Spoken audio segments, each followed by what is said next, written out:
नमस्कार। आज हम करेंगे एक नया अध्याय माता का अंचल। माँ, माता, अम्मा, जननी, जिसे अनेक नामों से पुकारा जाता है, जो हमारे सुबह उठने से लेकर रात को सोने तक हमारे साथ रहती हैं और अनेक भूमिकाओं को निभाती हैं। कभी वो हमारे लिए अच्छा खाना बनाने वाली रसोइया बन जाती हैं, तो कभी हमारे दोस्त बन जाती हैं और कभी कभी ज़रा सा बीमार होने पर एक डॉक्टर की भूमिका भी बहुत अच्छी तरह से निभाती हैं। कितने ही अच्छे पद पर हम पहुंच जाएं, लेकिन हम चाहते हैं कि माँ का अंचल हमेशा हमारे साथ रहें। जरा सी थकान हो तो माँ के पास पहुंचते ही, माँ की गोद में आते ही वो थकान दूर हो जाती है। चाहे कितनी ही बड़ी बीमारी क्यों ना हो या कोई भी चोट लग जाए, लेकिन सबसे पहले हम पुकारते हैं अपनी माँ को, माँ जिसे बुलाया नहीं जा सकता। और आज उसी से संबंधित एक अध्याय करने जा रहे हैं, जिसमें माँ के साथ साथ कई स्थानों पर पिता की भूमिका को भी उजागर किया गया है, दोस्तों की भूमिका को भी जिंदगी में उजागर किया गया है, लेकिन सबसे महत्वपूर्ण भूमिका है हमारे जीवन में माँ की। चलिए आरंभ करते हैं और देखते हैं शिव पूजन सहाय द्वारा रचित रचना माता का अंचल। माता से जैसे आपको संबंध पता ही चल गया होगा, बच्चे से कैसा संबंध है। और अंचल का अर्थ होता है गोद, यानी माँ की गोद। कैसी भूमिका है माँ की गोद की। चलिए, जहाँ लड़कों का संग वहाँ बाजे मृदंग, जहाँ लड़कों का साथ होता है वहाँ तो मृदंग बजने लगता है। मृदंग क्या होता है? एक, जैसे आपने ढोलक देखी होती है, ढोलक इक्वल साइज में होती है, लेकिन मृदंग बीच में से मोटा और किनारों से पतला होता है। तो क्या कहना चाहते हैं कि जहाँ लड़कों का साथ होता है वहाँ तो मृदंग बजने लगता था, यानी कि ढोलक बजने लगती, खुशी का माहौल होता है। जहाँ बूढ़ों का संग तहाँ खर्चे का तंग, और जहाँ पर बूढ़ों का साथ हो जाए वहाँ तो खर्चे का तंग मने तंग हो जाते, यानी खर्चे ही खर्चे हो जाते हैं।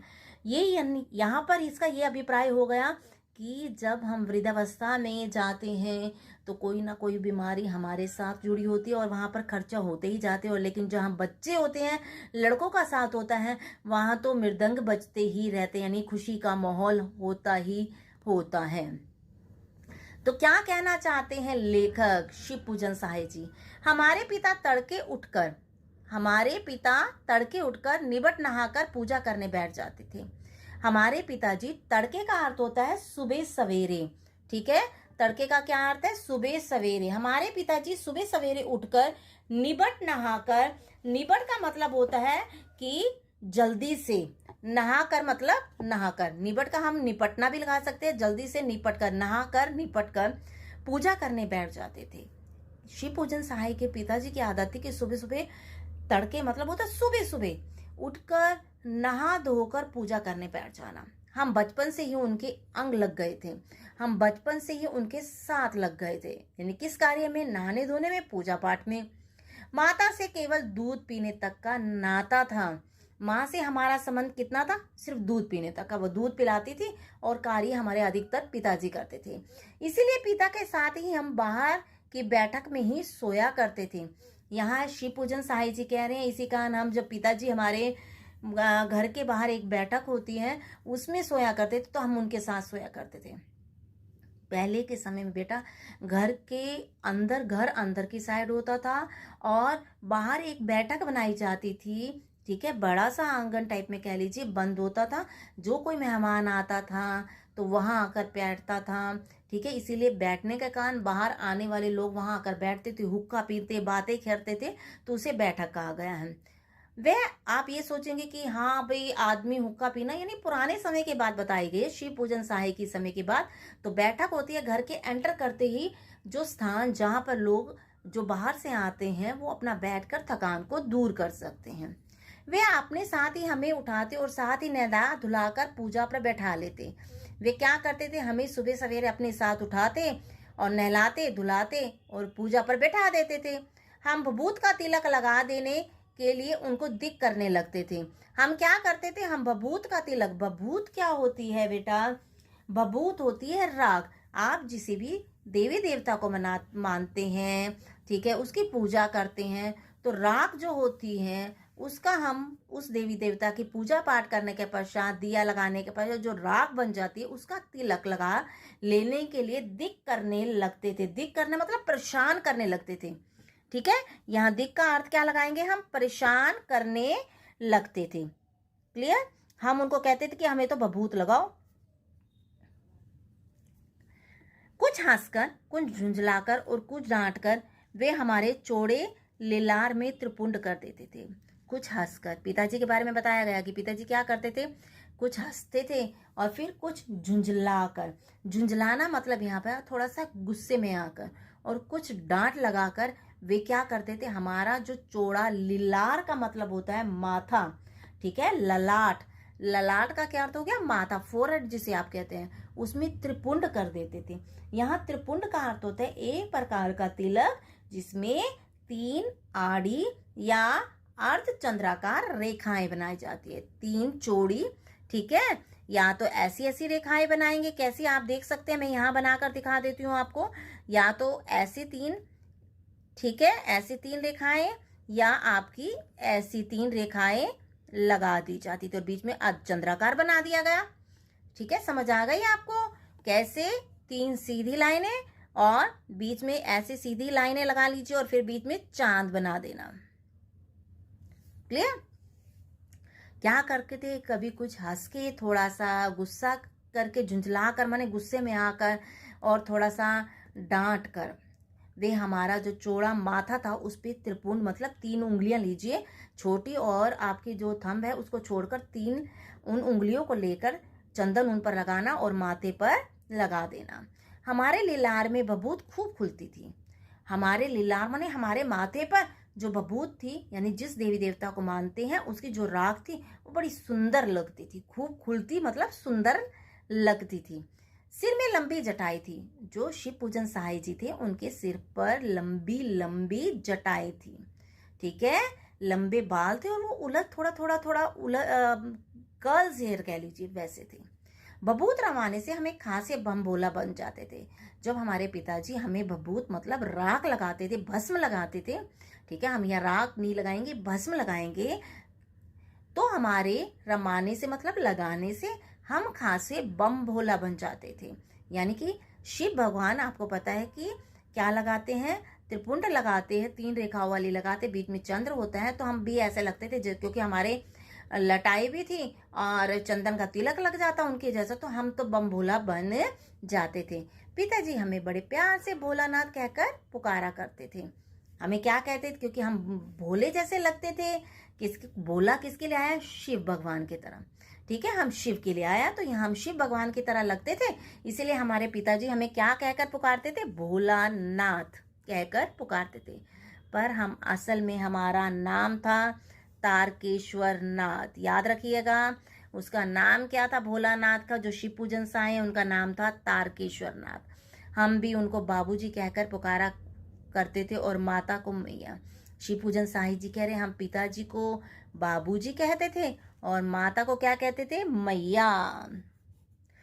बाबूजी रामायण का पाठ करते। जब बाबूजी रामायण का पाठ करते तब हम उनकी बगल में बैठ जाते। बगल मतलब पास में, बिल्कुल चिपक के, और बैठे बैठे आईने में अपना मुंह निहारा करते थे। जिस जगह पर पिताजी रामायण का पाठ करते थे वहीं पास में हम बैठकर एक आईना सामने लगा हुआ था जिसमें हम अपना मुंह यानी कि चेहरा देखा करते थे और हम अपने आप को देखकर बड़े खुश हुआ करते थे। जब वह हमारी ओर देखते तो हम कुछ लज्जाकर और मुस्कुराकर आज आईना नीचे रख देते थे।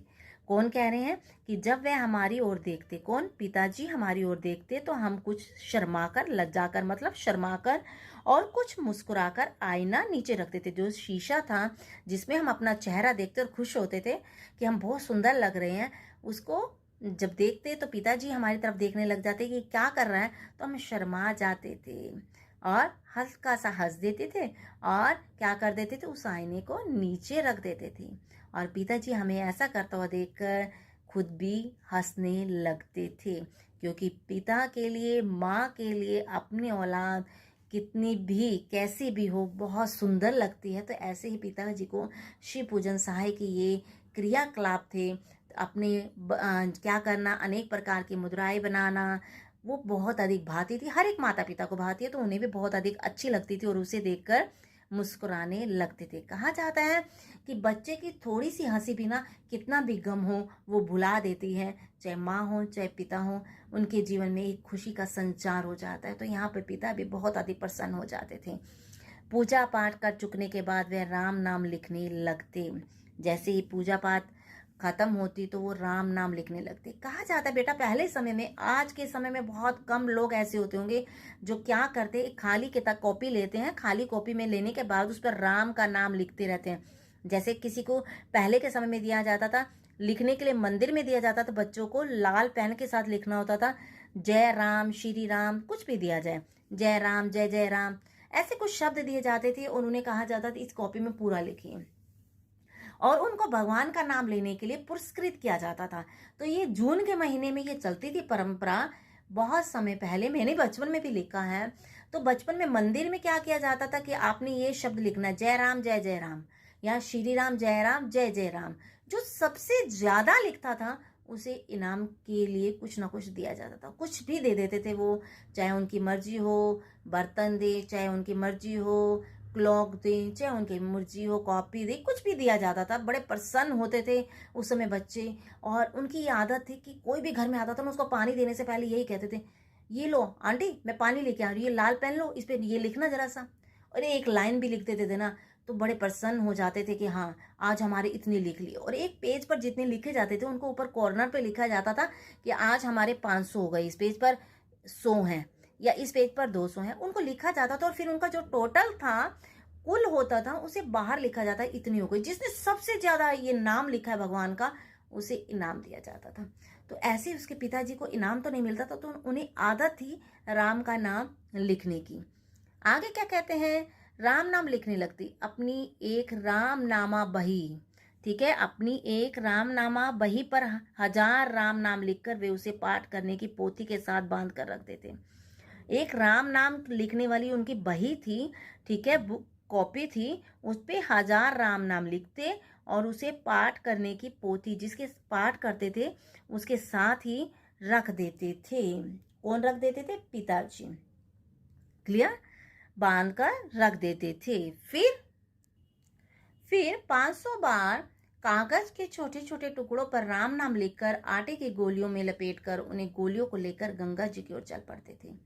आप सोच रहे होंगे कि मैम ने तो कहा है कि वो हम उन्हें जो कॉपी लिख कर दे के आते हैं मंदिर में, उन मंदिर में जो व्यक्ति हैं वो क्या करते हैं, उन राम नाम को छोटे छोटे टुकड़ों में करते हैं और फिर उसमें आटा लपेटकर जो बहती हुई नहर या कहीं पर भी मछलियों को चारे के स्वरूप दे आते हैं ताकि किसी के पैरों में मत आए, कहीं इधर उधर मत बिखरे। वो दाना यानी कि दाने के साथ या किसी भी चीज के साथ लपेटकर उसमें डालकर छोटे छोटे टुकड़े कर ठीक है आटे में लपेटकर वो चारे के रूप में उन्हें देते हैं। तो पिताश्री भी जो शिवपूजन सहाय के पिता हैं वो भी ऐसे करते थे, 500 बार कागज के छोटे छोटे टुकड़ों पर राम 500 बार लिखते थे। कितनी बार, 500 बार कागज के छोटे छोटे टुकड़ों पर राम नाम लिखकर उनकी क्या करते थे, आटे की गोलियों में लपेट दिया, आटे की गोलियां बनाई, उसके अंदर जैसे परांठा बनाया जाता है उसके अंदर नमक मिर्च डाला जाता है, ऐसी छोटी सी ली जाती है गोली और उसमें जो टुकड़े हैं राम नाम के वो उसमें डाल दिए,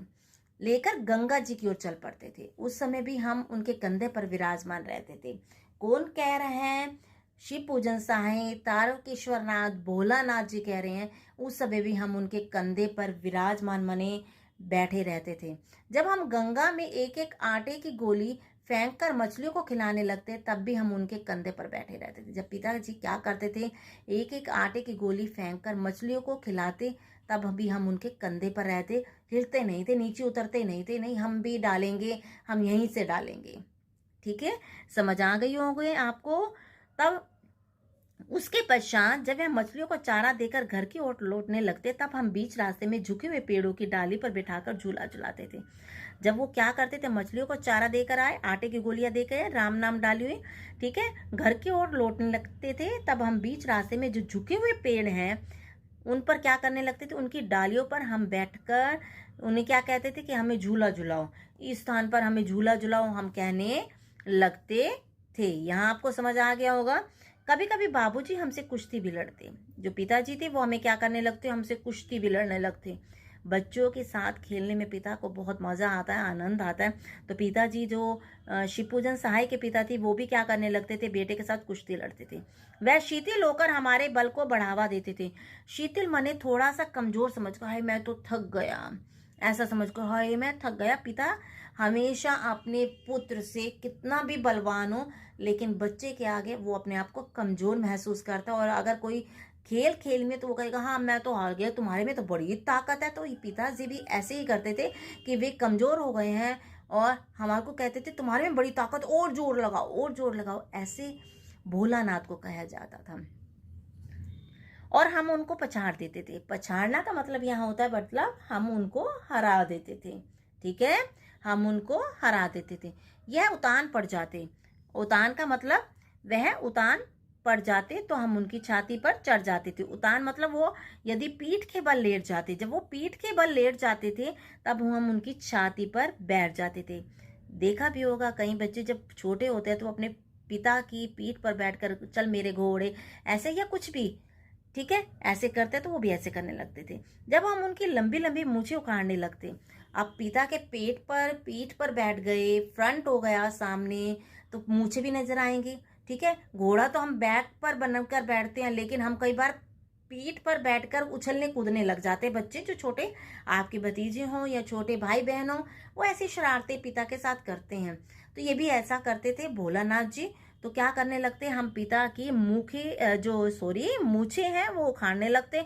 भी मैं देखता हूँ कितनी हिलती हैं तुम्हारी, पिता को कहते। तब वे हंसते हंसते हमारे हाथों को मूछों से छुड़ाकर उन्हें चूम लेते थे। पिता बहुत अधिक प्रसन्न होते थे और क्या करते, जब वो मूछे उखाड़ने लगते कि देखो असली है कि नकली है, तब पिता उनके हाथों को पकड़कर उन्हें चूम लेते थे और बहुत अधिक प्रसन्न होते थे।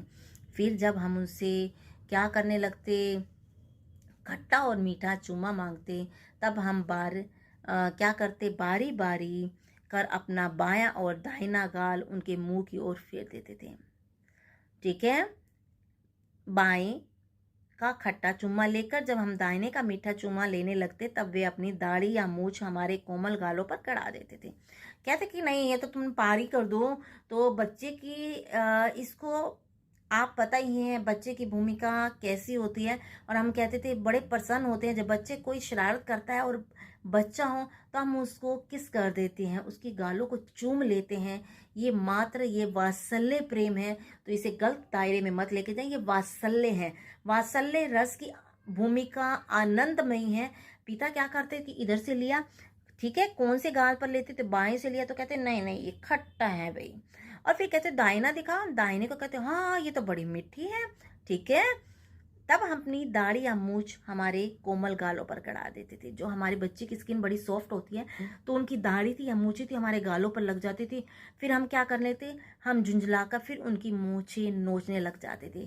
थोड़ा सा हम गुस्से में आ जाते और फिर उनकी हाय चुप गई गालों को सहलाना, और फिर हम उनकी क्या करना, मूछें नोचने लग जाते, खींचने लगते।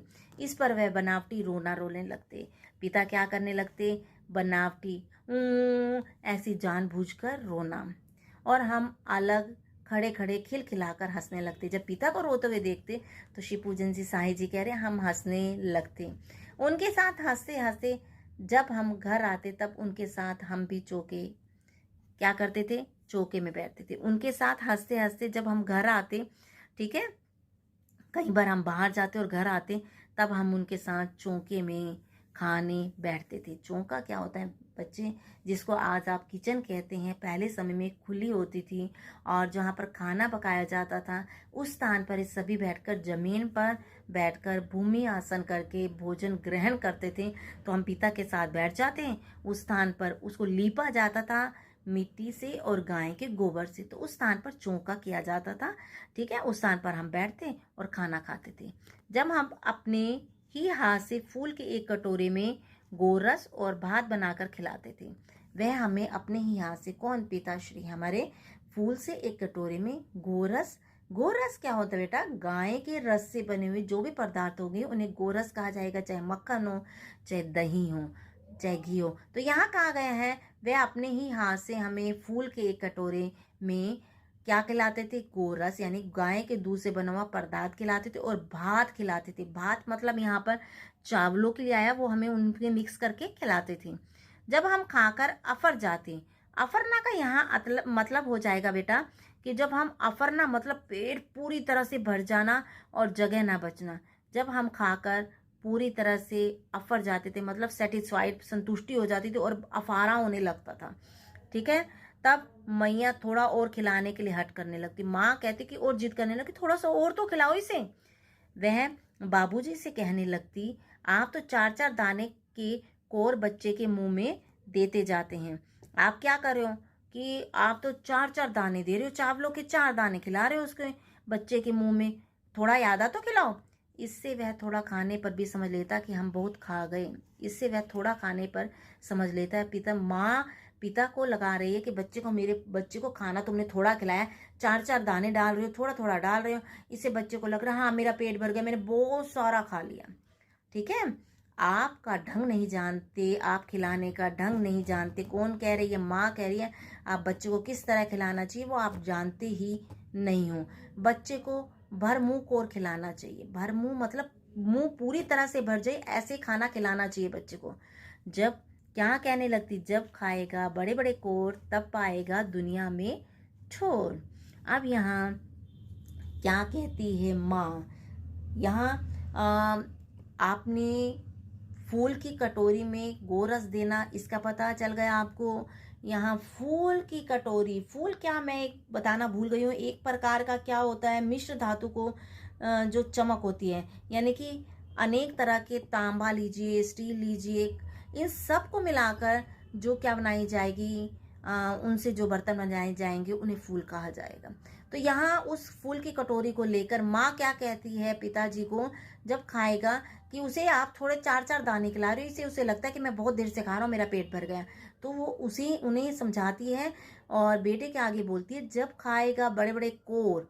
यहाँ पर कोर का मतलब होता है बेटा निवाला, ठीक है। जब बड़े बड़े निवाले खाएगा, ज्यादा भोजन खाएगा, तब पाएगा दुनिया में ठोर, तभी उसे दुनिया में अवसर प्राप्त होगा। ठोर मतलब स्थान प्राप्त होगा, यानी कि जब तुम ज्यादा खाना खाओगे तो तुम ताकतवर बन जाओगे, और जब तुम ताकतवर बन जाओगे तो तुम्हें दुनिया में कोई ना कोई अच्छा सा स्थान जरूर मिल जाएगा। तुम्हारी इस दुनिया में कोई ना कोई पहचान जरूर हो जाएगी, क्योंकि मरियल हो गए तो कोई भी नहीं कहेगा ये देखो मरियल जा रहा है। लेकिन जब तुम शरीर से हष्ट पुष्ट होंगे तो तुम्हें सभी जानेंगे।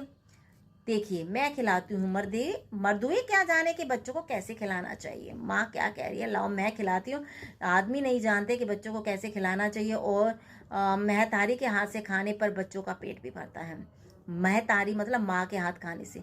यह कहकर वह थाली में दही भात सानती, दही और चावलों को डालती और अलग अलग तोता, मैना, कबूतर, हंस, मोर, ठीक है, आदि के बनावटी नामों से कोर बनाकर, कोर मतलब हो गया चावलों को थोड़ा सा यादा लिया और उसको गोल गोल बना दिया। कोर मतलब निवाला, यहाँ पर उसके बड़े बड़े गोल गोल बना दिए लड्डू टाइप में।